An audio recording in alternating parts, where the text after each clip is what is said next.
Brush pen. বিগত কয়েক বছর ধরে এই ব্রাশ পেন আমার সবথেকে পছন্দের ড্রয়িং টুলসগুলোর মধ্যে একটা।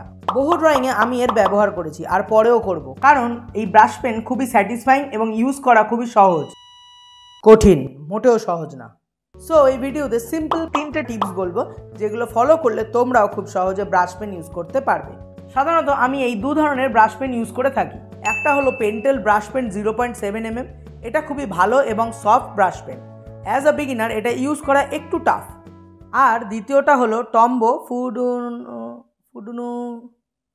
ফুডুনুসু, দূর কিছু বোঝাই যায় না, যাই হোক তোমরা ছবিটা দেখে নাও। এই পেনটার হ্যান্ডেলিং খুবই ইজি আর স্ট্রোক খুবই থিন হয়।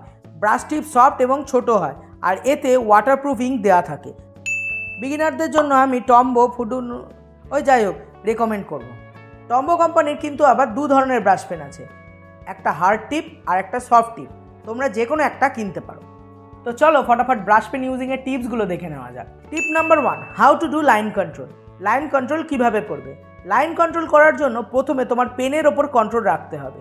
আর পেনের ওপর কন্ট্রোল তখনই হবে যখন হাতের মাসেল মেমোরি থাকবে। কি ভাবছো মাসেল মেমোরি কিভাবে আসবে? তার জন্য একটা পেপার নিয়ে তার মধ্যে 10টা হরাইজন্টাল স্ট্রেট লাইন, 10টা ভার্টিক্যাল স্ট্রেট লাইন, 10টা আপার কার্ভ আর 10টা লোয়ার কার্ভ আঁকার চেষ্টা করবে। যখনই দেখবে তোমার লাইনগুলোর উইথ সেম হচ্ছে, মনে করবে তখনই তোমার মাসেল মেমোরি তৈরি হচ্ছে। এরপর আরও 6টা হরাইজন্টাল লাইন বানাবে, যার লাইন উইথ কখনো কম কখনো বেশি হবে এবং পরের লাইনটা হবে ঠিক তার উল্টো। এরমভাবে 6টা হরাইজন্টাল, 6টা ভার্টিক্যাল, 6টা ওয়েভ বানাবে। ব্যাস, রোজ 10 মিনিট এটা প্র্যাকটিস করলে তোমার লাইন কন্ট্রোল ইমপ্রুভ হতে শুরু করবে। Tip number 2, stroke width in drawing. Drawing করা stroke width. Different stroke width যে কোনো ড্রয়িংকে নেক্সট লেভেলে নিয়ে যেতে পারে।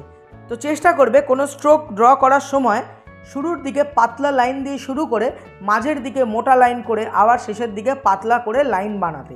তার ফলে তোমার ড্রয়িং দেখতে সুন্দর হবে। কি তাও ড্রয়িং সুন্দর হচ্ছে না? তার মানে তোমার দ্বারা আর ড্রয়িং হবে না। Just kidding guys. Last and final tips, daily practice. Rose minimum 30 minute সময় নিজের ড্রয়িংকে ইমপ্রুভ করার জন্য দাও।